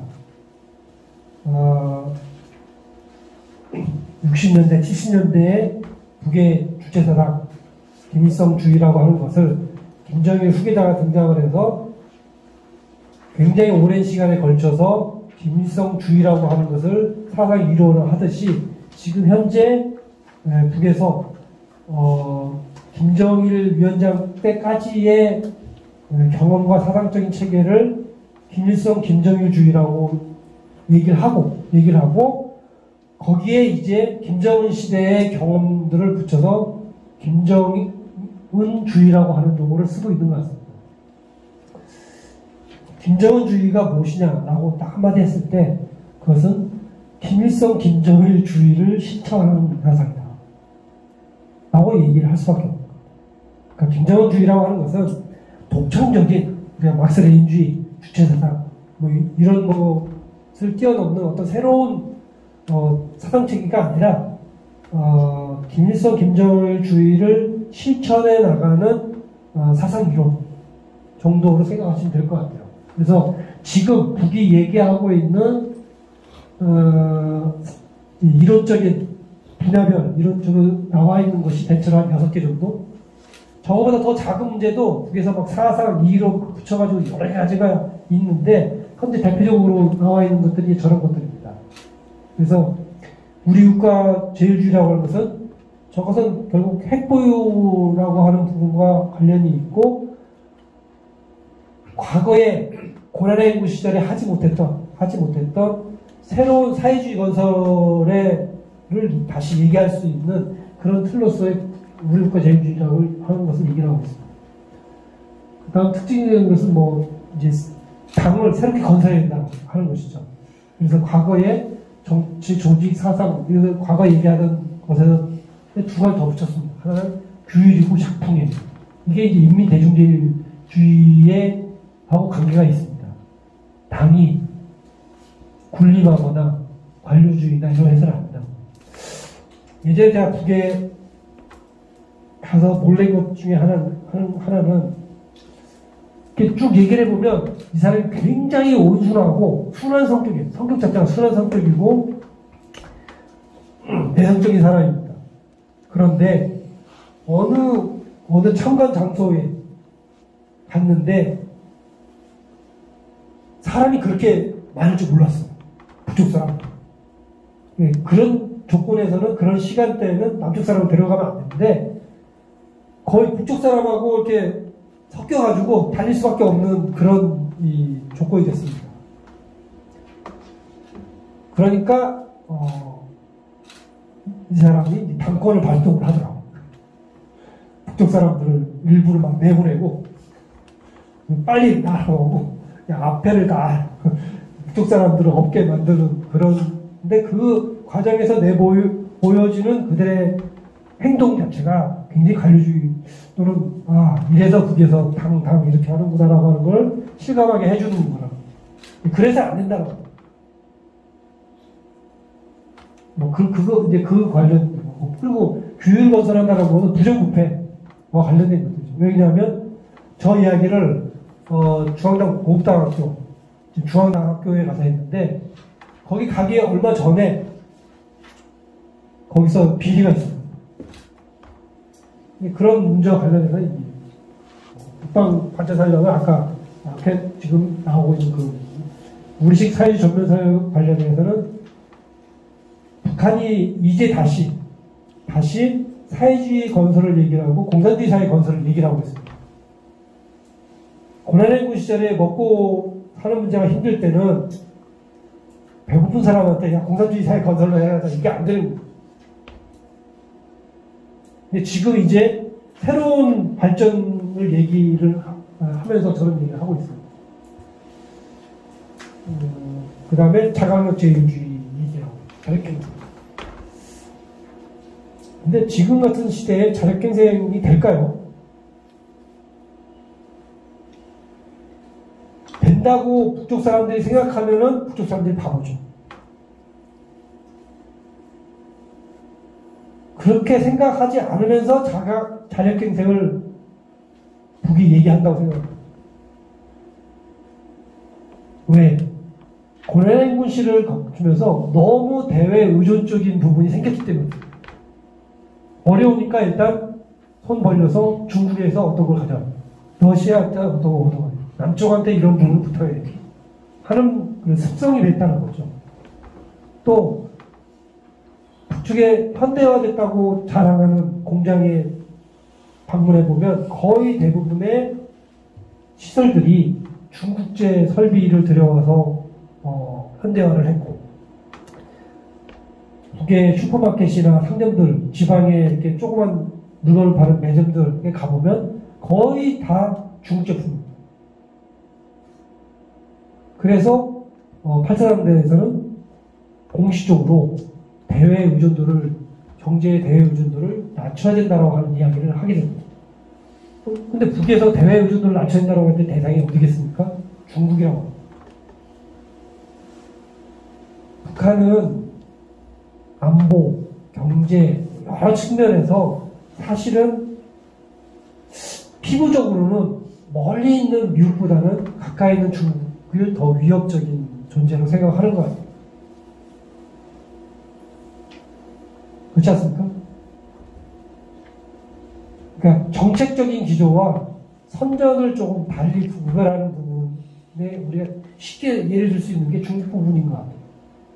북쪽에 이제 가서 얘기를 해보면 공식 방송에서는 선대들의 피로 맺어진 붉은 피로 맺어진 선열들이 이렇게 맺어진 그런 어떤 동지적 관계를 통해서 막 미사일을 갖다 붙이지 않습니까? 요즘은 어디까지 나갔습니까?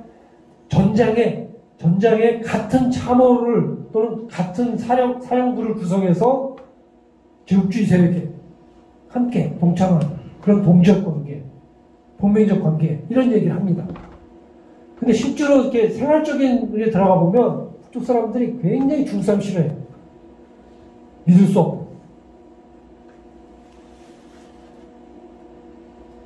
이제 그런 부분들을 좀 이제 구별해서 봐야 되는데, 그게 이제 자격 제휴주를 일단 우리가 할 수 있는 것들을 일단 해보자. 더군다나 지금 코로나 때문에 훨씬 더 좋은 조건이다. 물자가 들어오지 않은 조건에서 우리 내부적인 거를 가지고 어디까지 우리가 견디고 새로 우리가 스스로 모자란 걸 만들어 쓸 수 있는지에 대해서 한번 시험을 해보자. 하는 거죠. 그래서 대표적으로 북에서 제일 큰 슈퍼마켓이 광복거리에 있는 광복지구 상업중심이라고 하는 옛날 광복백화점 3층짜리 건물을 슈퍼마켓으로 대형마트로 바꾼 곳인데 거기에 있던 처음 문을 열었을 때 2009년도 처음 문을 열었을 때 거의 90% 이상이 중국 제품이었습니다. 지금은 거의 다 북한 제품으로 바뀌었습니다. 빵, 우유, 사탕 이런 공공업 제품부터 시작을 해서 거기에 나오고 있는 이거 북에서 나지 않는 남방에서 온 뭐 이런 과일 이런 걸 빼고는 거의 다 이제 북한 제품으로 바뀌었습니다. 특히 인상적인 거 간장, 된장, 고추장 맛은 어떨지 모르겠는데 외형적으로는 우리가 파는 거하고 거의 똑같이 지금 만들어 팔고 있습니다. 플라스틱 통에 있는 요만한 500g짜리, 1kg짜리 그 된장, 고추장 팔지 않습니까? 거의 똑같습니다. 새우깡 우리하고 약간만 다르고 똑같습니다. 우리는 새우깡이라고 부르고 북한은 새우튀김이라고 부르는 정도의 차이입니다. 봉지 디자인은 거의 비슷해요. 무슨 얘기냐면 우리 거를 중국이 베꼈고 중국 거를 북이 베끼면서 남쪽에 새우깡하고 북에 새우튀기가 거의 디자인 거의 비슷합니다. 근데 어쨌든 거기까지 해보고 안 되는 부분들을 이제 국제적인 협력 관계를 통해서 해보자고 하는 겁니다. 자력갱생 북쪽에 글 보면 이런 글이 있습니다. 자력갱생을 좀먹는 사회주의 발전을 좀먹는 자력갱생. 우리가 자력갱생을 얘기한다고 해서 모든 것을 자급자족하라고 해서는 안 된다. 자력갱생을 하라고 했더니 중국에 가면 이 안에 있는 속옷 하나를 10원에 사올 수 있는데 전기도 부족한데 전기 돌리고 해가지고 그걸 100원에 생산해서 자립갱생을 했다라고 보고를 하는 이런 지배인이 있는데 이게 무슨 자립갱생이냐. 이건 자립갱생이 아니다.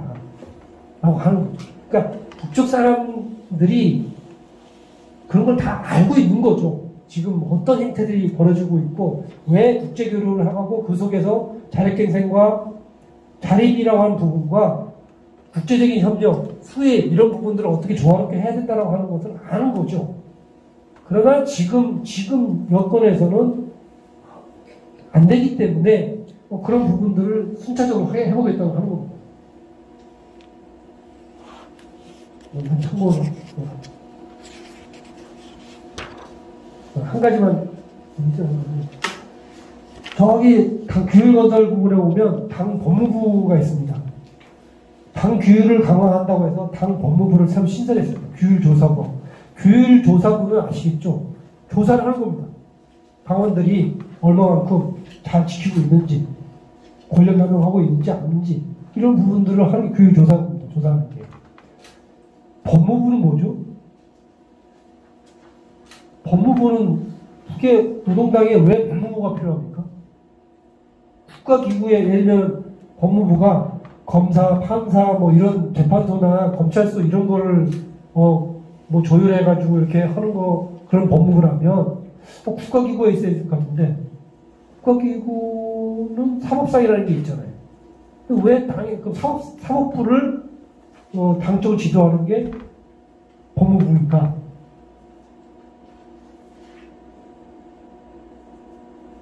이거 알기 어렵습니다, 우리가. 근데 북쪽에서는요, 요즘 김정일 위원장이 계속 얘기하는 게 뭐냐면, 특수본위주의. 예를 들면, 우리로 치면, 검찰이 비리를 저질렀다. 그럼 어디서 수사해야 됩니까? 검찰이 하면서 자기 식구 감싸기를 한다고 우리가 통분에 얘기하니까. 북한에서 국가안전보위부라든지 군이라든지 또 어디 있을까요? 그런 어떤 조금 힘 있는 국에서 힘이 센 그런 비밀이 좀 폭넓게 적용되는 그런 기관들은 잘못을 하더라도 그런 부분들을 검찰에서 조사를 하러 가게 되면 됐어. 나가. 우리 내부에도 검찰이 있어. 예를 들면 우리로 치면 우리 검찰 조직이 군 관련 사안을 하려면 국내에서 뭐, 국내에도 검찰 있어. 이거 우리가 할 테니까. 라고 하고, 위안부화 시킨다고 하는 거죠. 그래서 당 법무부를 만든 겁니다. 이제는 당 법무부의 시도하에 특수기관도 예외 없다. 라고 하는 것을 얘기하는 것이죠.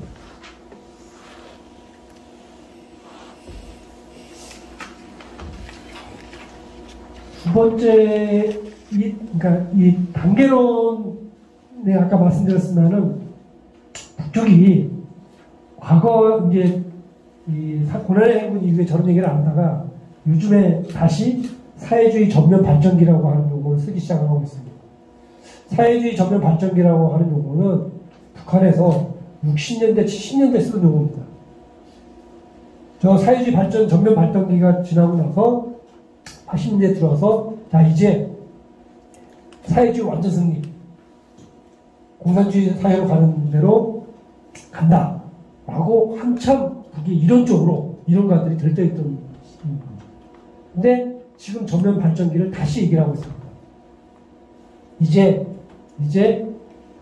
그 시절의 기본적인 틀이 갖춰진 그 당시의 과제들을 지금 이제 새로운 시기의 문제에 맞춰서 틀을 새로 짜고 그것들을 해결해 나가는 과정을 통해서 사익 강국 아니면 공산주의 사회로 걸어가는 그런 노정으로 이제 가야 된다라고 하는 이상적인 구호를 다시 이제 얘기할 정도로 북한 사회가 어느 정도 전적으로 안정이 되고 경제적으로 가고 있다라고 하는 이야기입니다.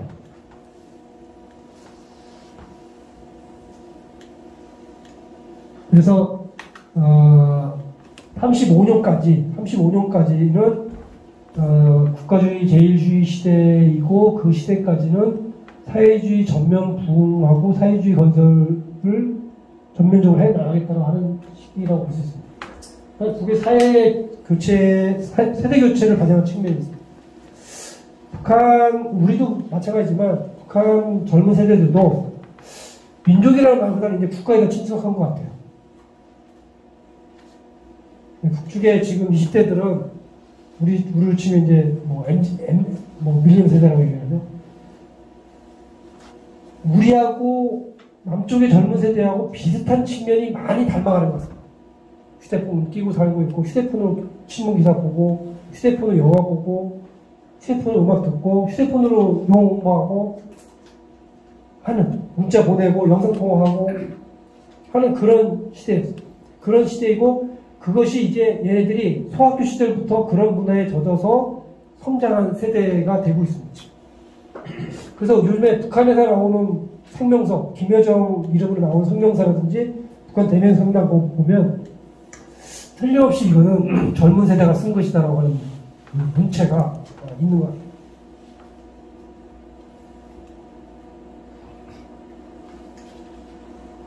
이건 지나가겠습니다. 혹시 내용 중에서 질문해 주십시오.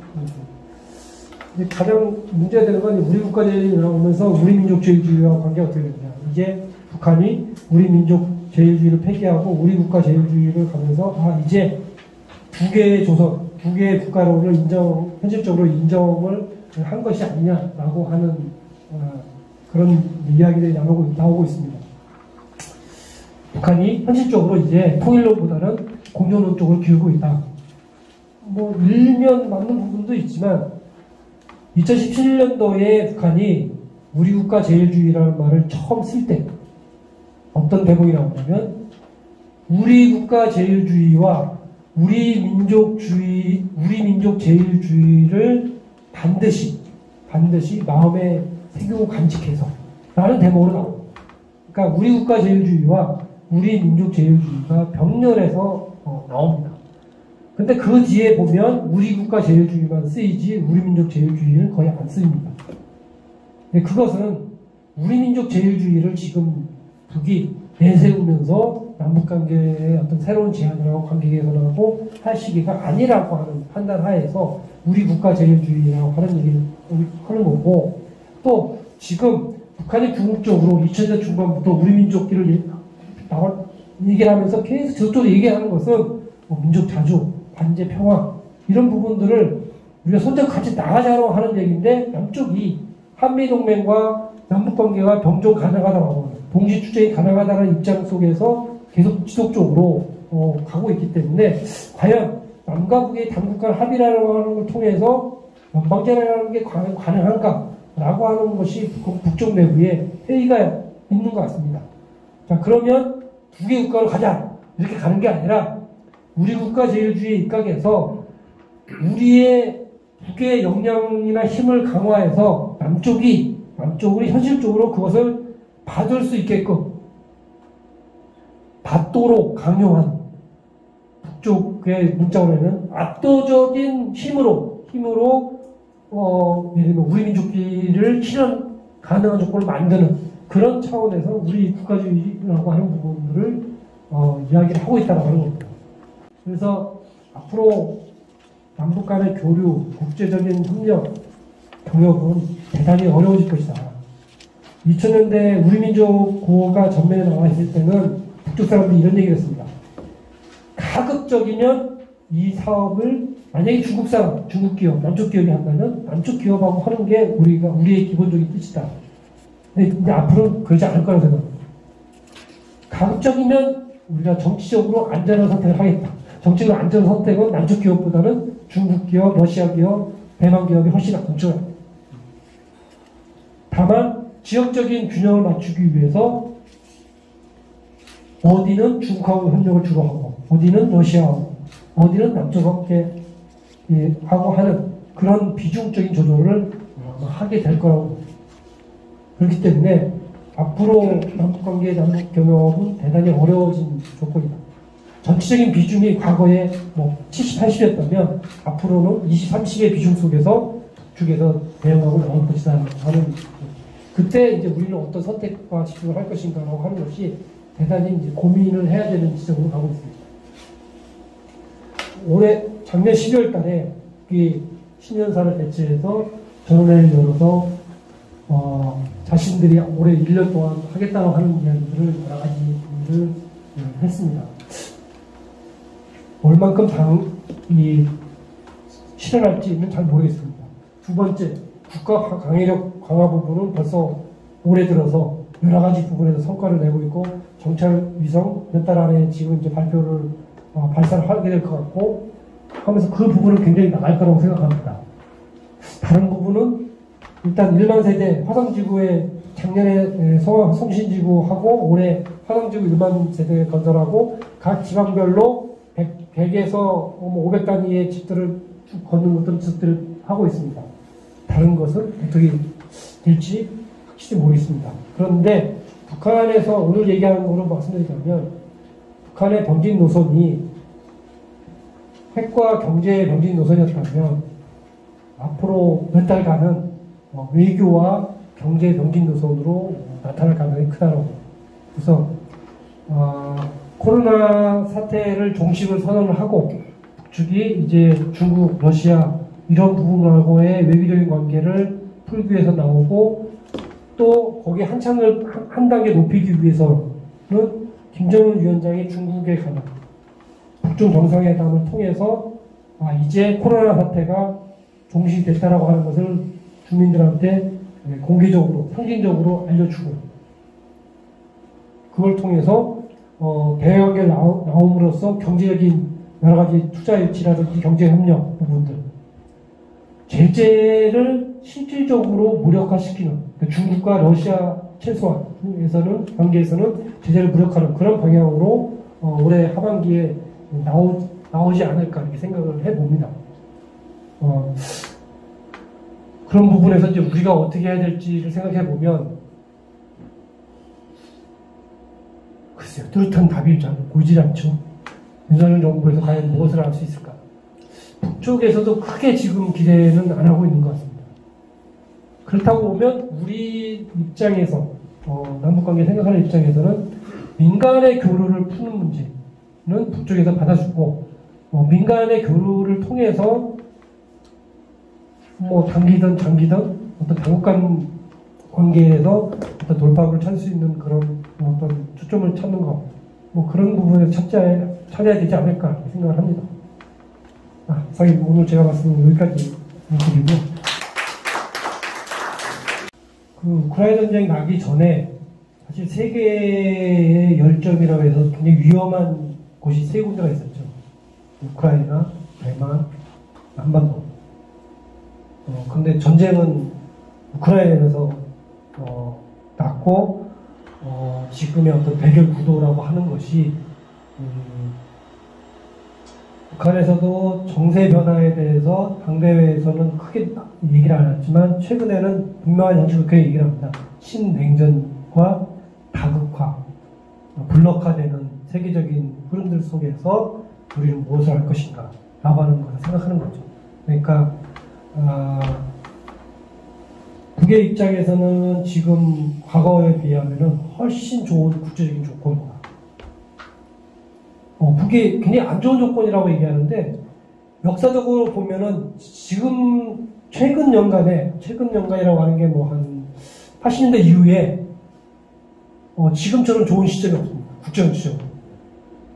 북이 2009년도 두 번째 핵실험했을 때 중국하고 북한하고 사이가 굉장히 안 좋아졌거든요. 그거에 비하면 지금 뭐 굉장히 좋은 조건이죠. 하나의 합동 참모 이런 얘기도 하고 있는 시점입니다. 그런 시점에서 저는 김정일 위원장이 지금 북한 입장에서는 이제 본격적으로 외교의 시점이 됐다. 코로나 종선을 하고 외교 시점이 됐기 때문에 그것을 보다 더 좀 극적으로 이것을 세계적으로 주목받고 어떤 대외적으로 메시지를 내기 위해서는 김정은 위원장이 움직일 가능성이 상당히 저는 있다고 봅니다. 왜? 지금 우리 아시겠지만 한미 간에 정상회담뿐만 아니라 지금 한미일 정상회담 뭐 여러 가지 형태의 지금 정상회담 정상회의가 되고 있지 않습니까? 그것에 대한 어떤 그 대립적 또는 그것에 대한 대응 이런 그 수요가 분명히 존재를 하고 있기 때문에 올해 김정일 위원장이 해외로 나가 정상회담 가능성은 뭐 굳이 따지자면 51대 49 정도로 갈 가능성이 더 높다고 저는 생각합니다. 앞으로의 뭐 그 긴장 고조라든지 뭐 이런 거는 결국은 2018년도와 같은 북미 남북 관계의 어떤 병행 발전의 구도가 오지 않으면 지금 이제 그때까지는 계속적으로 일정한 긴장 고조와 조금 완화되는 그런 것들이 반복되는 그런 형식이 되지 않을까 생각합니다. 아마 내년 미국 대선 때까지는 그런 흐름들이 이어지지 않을까 생각합니다. 그러나 어쨌든 큰 충돌이 남북 간에 이뤄질 가능성은 크진 않다. 북한 전문가들은 대부분 다 미국이나 이런 쪽에서 국제정치를 하신 분들입니다. 국제정치를 하신 분들은 미국의 이론적인 기반에서 생각을 하시기 때문에 미국이 어떤 태도를 갖느냐가 주요한 관심사죠. 이러면은 남쪽에 북한 대학교를 나와서 학생을 받고 남쪽에 어떤 부분에서 북한에서 이런 거다라고 이렇게 분석을 했을 때 남쪽의 언론에서 과연 몇 개의 언론이나 그걸 쓰겠습니까? 근데 말도 안 되는 얘기지만 미국의 듣도 보도 못한 어떤 학자가 전공도 그것도 아닌데 북의 핵 이렇다 하더라 저렇게 했다라 한마디 하면 도하 언론들이 실립니다. 그러면 우리의 언론들이 다 그거 갖다가 또 번역해서 싣습니다. 우리 사회가 지금 그런 겁니다.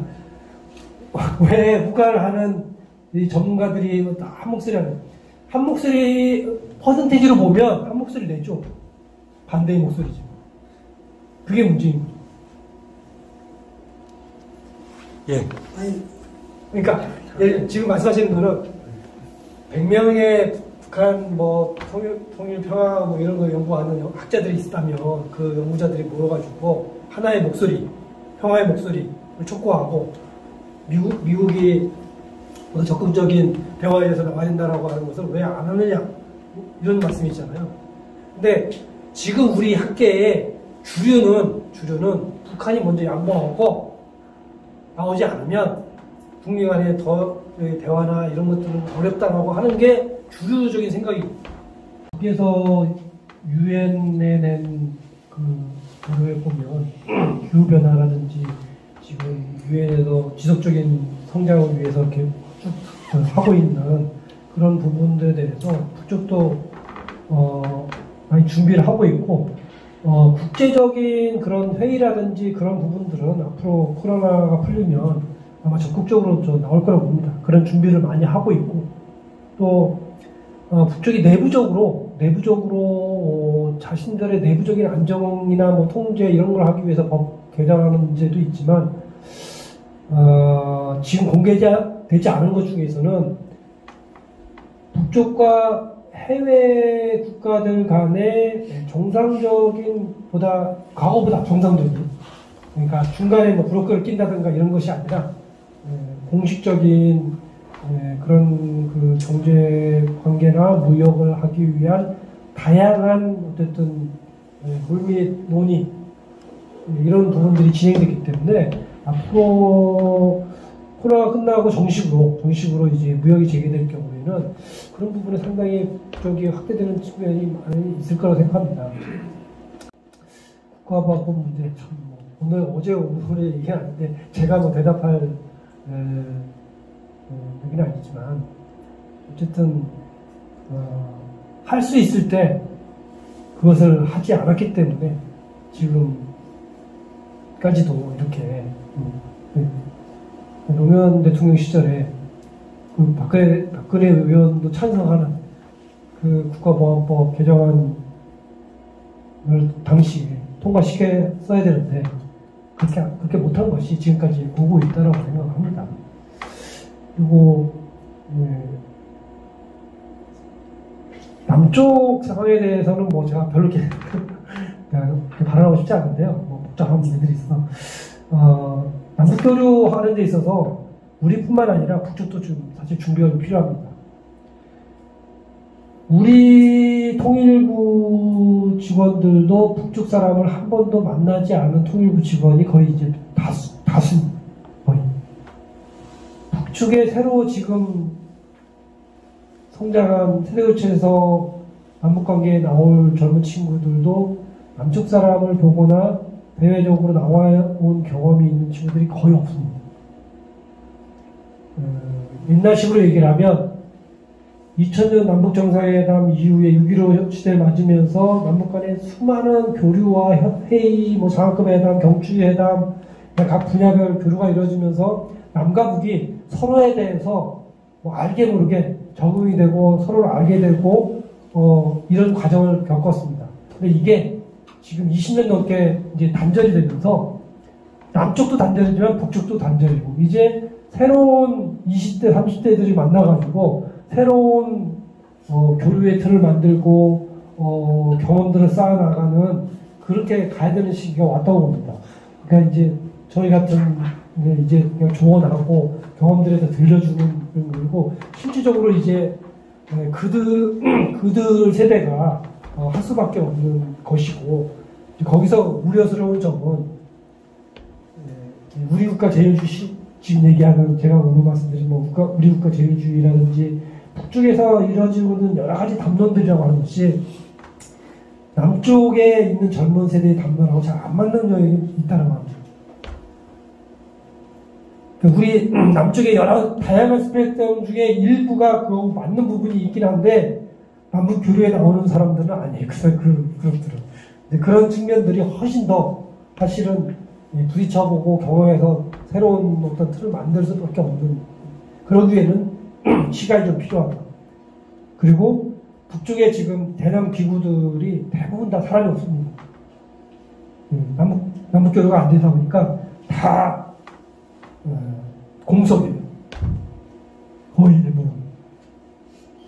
그런 부분들을 어떤 방식으로 이제 채워나갈 것인가라고 하는 것이 남북 교류라고 하는 측면에서는 굉장히 사실은 인적으로는 큰 문제입니다. 그리고 북쪽에 있는 젊은 엘리트들이 북쪽의 통일부에 해당되는 통전부에 가려는 애들이 별로 없어요. 옛날에는 통일 사업을 위해서 내 젊음을 바쳐야겠다.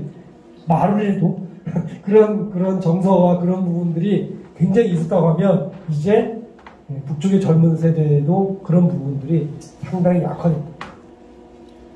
옛날에는 이거 남쪽에서 오신 손님들이 요청하는 겁니다.